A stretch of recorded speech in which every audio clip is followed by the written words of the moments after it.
বৃদ্ধাশ্রম থেকে এক হতভাগা বাবা তার ছেলের কাছে চিঠি লিখল, খুকা, আজ 4 বছর হয়ে গেল তুমি আমাকে দেখতে আসো না। যদি সময় পাও আমাকে এক নজর দেখতে এসো, কারণ আমার শরীরের কন্ডিশন তেমন একটা ভালো না। ছোটবেলা তুমি আমার কাছে একবার বড় ইলিশ মাছ খেতে চাইছিলা, কিন্তু তখন আমার কোনো সামর্থ্য ছিল না, যার কারণে তোমাকে আমি ইলিশ খাওয়াতে পারি নাই। আর ওই দিন তুমি রাতে রাগ করে ভাত না খেয়ে ঘুমিয়ে পড়ছিলে। আমি সারা রাত কান্না করেছি। ওই দিনটার কথা আমি কোনোদিনও বলতে পারবো না। সেই থেকে আজ 32 বছর আমি কোনো ইলিশ মাছ খাই না। তোমার মা আমাকে অনেক রিকোয়েস্ট করে বলেছিল, তবুও আমি খাইনি। তবে জানো খুকা, ইলিশ মাছও কিন্তু আমার অনেক বেশি পছন্দের ছিল। আজ 1 সপ্তাহ যাবৎ আমার খানা দানা বন্ধ হয়ে গেছে। আজ 5 দিন যাবৎ শুধু আমি পানি খেয়ে বেঁচে আছি। কোনো কিছু খেতে গেলেই বমি হচ্ছে। ডাক্তার বলেছে আমার কি যেন একটা বড় রোগ হয়েছে। আমি তো এত কিছু বুঝি না বাবা, তবে শুনলাম দীর্ঘদিন না খেয়ে থাকার কারণে এই বড় রোগটি হয়েছে। ডাক্তার বলল আমি নাকি আর দুনিয়ায় অল্প কয়েকদিনের মেহমান। গতকাল কিছু স্বেচ্ছাসেবক বালক বালিকা আমাদের বৃদ্ধাশ্রমে আমাদেরকে দেখতে আসছিল। সেখান থেকে একটি লোক আমাকে দেখে এবং আমি বেশি দিন বাঁচবো না শুনে আমার প্রতি তার মায়া হয়।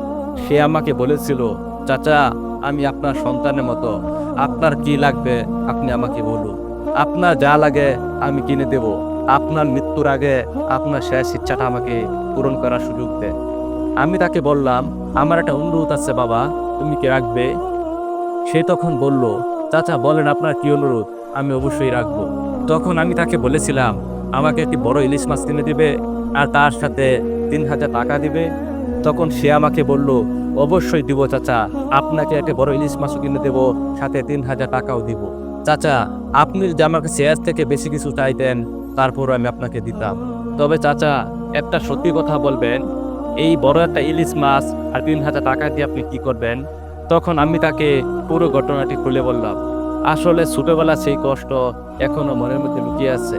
খুব ইচ্ছা করে আমার মৃত্যুর আগে আমার খুকা আমার সামনে বসে বড় ইলিশ মাছ দিয়ে ভাত খাবে, আর আমি তা মন ভরে দেখতাম। তাহলে আমার আত্মা উপরে গেলেও শান্তি পাবে। আর 3000 টাকা আমার খুকার হাতে দিব।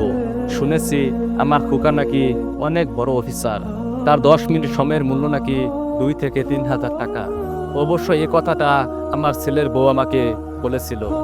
তাই ভাবছিলাম আমার খোকা আমার সামনে বসে বড় ইলিশ মাছ দিয়ে ভাত খাবে, ততক্ষণে যদি 10 মিনিট সময় লেগে যায় তাহলে সেই 10 মিনিটের মূল্য আমি তাকে দিয়ে দিব, যাতে তার বউ কষ্ট না পায় আর যাতে বলতে না পারে তোমার মূল্যবান সময় নষ্ট করেছে। সর্বশেষ জানা যায় চিঠিটা যখন তার ছেলের কাছে পৌঁছায় তার একদিন আগেই তার বাবা মারা যায়। মারা যাওয়ার সময় তার বাবার হাতে 3000 টাকা মোড়ানো ছিল এবং সাথে আরো একটি চিরকুট ছিল, আর তাতে লেখা ছিল, মৃত্যুর আগে শেষ দেখাটাও হলো না খোকা। তুমি খোকা অনেক ভালো থেকো আর তোমার সন্তানকে মানুষের মতো মানুষ করে তুলো। যদি কখনো তোমার হাতে এই চিঠিটা পড়ে সেদিন হয়তো দুনিয়াতে আমি নাও থাকতে পারি, তবু এটা জেনে রাখবা আমি মৃত্যুর আগে আল্লাহর দরবারে তোমার জন্য অনেক দোয়া করেছি। কোনো অভিযোগ নেই খোকা তোমার প্রতি আমার। আর ভালো কথা, ফ্রিজে একটা বড় ইলিশ মাছ রাখা আছে, যাওয়ার সময় সাথে করে নিয়ে যাও। ছোটবেলায় তুমি একটি বড় ইলিশ মাছ খেতে চাইছিলা, সেদিন হয়তো আমি খাওয়াতে পারি নাই, তাই আজকে ফ্রিজে রেখে গেলাম, তুমি নিয়ে খেয়ে নিও। আর ছোটবেলায় দুঃখ দেওয়ার জন্য পারলে আমাকে ক্ষমা করে দিও। বড্ড বেশি মিস করতেছি আজ খোকা তোমাকে আর তোমার মাকে। প্রিয় ভাইয়েরা, বৃদ্ধাশ্রমে মা বাবাকে পাঠানো এখনকার সময়ে খুব দুঃখজনক বাস্তবতায় রূপ নিয়েছে। বাবা মা আমাদের জন্য প্রতিটা মুহূর্তে কতই না কষ্ট করেছে। তারা নিজের জীবনের সবকিছুই ত্যাগ করেছে শুধুমাত্র আমাদের মুখে হাসি ফোটানোর জন্য। আমরা কতটাই না খারাপ হয়ে যাই, যখন আমাদেরকে তাদের দরকার হয় তখন দায়িত্ব এড়াতে তাদেরকে বৃদ্ধাশ্রমে রেখে আসি। এই পৃথিবীতে মা বাবার দোয়া ছাড়া কেউ সাফল্যের শিখরে পৌঁছাতে পারে না। অথচ তাদের জীবনের শেষ বেলায় যদি আমরা আমাদের জীবন থেকে তাদেরকে দূরে ঠেলে দেই, তাহলে আমাদেরও মন একদিন সেই ভুলের বারে ভেঙে পড়বে। সেই শূন্যতা আর কোনো কিছুর দ্বারা কোনোদিনও পূরণ করতে পারবেন না। মা বাবার জায়গা বৃদ্ধাশ্রমে নয়, তাদের জায়গা প্রতিটি সন্তানের হৃদয়ে। তাদের ভালোবাসা আমাদের জীবনের প্রতিটি পদক্ষেপে দোয়া হয়ে থাকে। আমরা যদি তাদের অবহেলা করি তাহলে আমাদের জীবনও ধীরে ধীরে শূন্যতায় পড়ে যাবে। একদিন আমরা তাদের হাত ধরে হাঁটতে শিখেছি, আর এখন তাদের হাত ধরার সময় এসেছে। তাদের জীবনের শেষ সময়টুকু যেন আমরা ভালোবাসা দিয়ে পূর্ণ করে দিতে পারি। কারণ সময় চলে গেলে আর কিছুই করার থাকে না। মা বাবার ভালোবাসা, যত্ন আর সেবা করতে কখনো দেরি করবেন না, কারণ তাদের সাথে কাটানো প্রতিটা মুহূর্তই অমূল্য। বাবা হচ্ছে সূর্যের মতো। সূর্য যেমন আমাদেরকে আলো দেয়, বাবারাও আমাদেরকে তেমন ভাবে আলো দেয়। সূর্য যেমন পুরো পৃথিবীকে আলোকিত করে, তেমনি বাবারাও সন্তানদেরকে আলোকিত করে। মেডিকেল সায়েন্স বলে একটা মানুষ সর্বোচ্চ ব্যথা সহ্য করতে পারে 45 ইউনিট।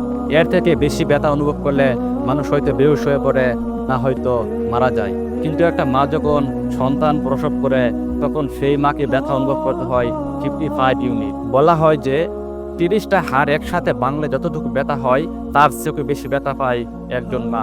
সেই মা বাবাকে আমরা বৃদ্ধাশ্রমে রেখে আসি। আপনারা অনেকে হয়তো জানেন, আল্লাহ রাসূল সাল্লাল্লাহু আলাইহি সাল্লাম যখন মেরাজে গিয়ে জান্নাতে প্রবেশ করলেন, তখন দেখলেন একজন ব্যক্তি কোরআন পড়তেছে। আল্লাহ রাসূল জিবরাইল আলাইহিস সালামকে জিজ্ঞাসা করলেন, কে এই ব্যক্তি যে কোরআন পড়তেছে? তখন জিবরাইল আলাইহিস সালাম বলতেছে, এটা হচ্ছে আপনার সাহাবী হারিসা ইবনে নুমান। তখন আল্লাহ রাসূল সাল্লাল্লাহু আলাইহি সাল্লাম বলতেছেন, কি বলো, সে হারিসা ইবনে নুমান আমার সাহাবী? হারিসা ইবনে নুমান কিন্তু তখন মৃত্যুবরণ করেন নাই, কিন্তু জান্নাতে সে কোরআন পড়তেছে। আল্লাহ রাসূল তখন মেরাজ থেকে ফিরে এসে হারিসা ইবনে নুমানকে ডাকলো যে, তুমি কি ইবাদত করো? তোমাকে আমি দেখলাম যে তুমি জান্নাতে কোরআন পড়তেছো, তুমি এমন কি ইবাদত করো? তখন সে বলল, হুজুর, আমি তেমন কোনো ইবাদত করি না। আমি শুধু আমার মা অসুস্থ, তাকে প্রতিদিন গোসল করাই, প্রতিদিন খাওয়িয়ে দেই, প্রতিদিন আমি আমার মার সাথে সময় কাটাই। এর থেকে আমি বেশি কিছু ইবাদত করি না। তার মানে মা বাবার খেদমতেই সন্তানের জান্নাতের ফয়সালা। সেই মা বাবাকে কোনো বৃদ্ধাশ্রমে রেখে আপনার জান্নাতটাকে অনিশ্চিত করবেন না। প্রিয় ভাইয়েরা, সব সময় আপনার মা বাবাকে আপনার পাশে রেখে সেবা যত্ন করার চেষ্টা করবেন।